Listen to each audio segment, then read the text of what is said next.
Hola Apaches, I'm here in San Ysidro, California, right across the border from Tijuana, Mexico.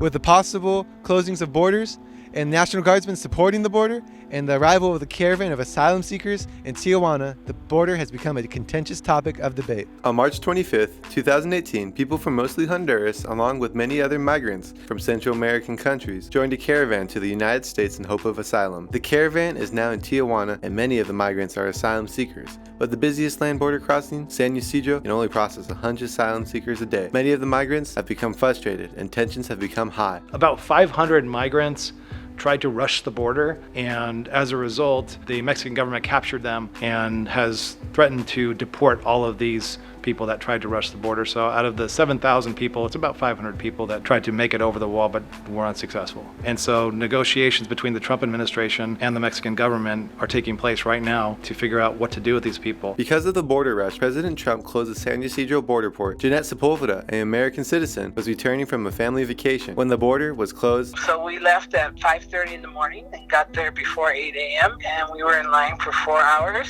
Then they announced they were closing, but the U.S. people wanting to get back to the U.S. were the ones that were really upset and yelling and screaming in their cars. I wasn't scared or anything because a lot of it has to do with the caravan migrants that are coming, but you can't see them at the border. They're nowhere near there. I didn't see any of them going in or coming out. So the only people in the border lines are people trying to get back to the U.S. I would say it was inconvenient. It was frustrating. It also isn't very well organized, I think, on our part. I think, if you have soldiers and all these people out there, but it wasn't very efficient. With any change of legislation and presidential orders, it is important to remember the humanity and the effect it may have on people's lives.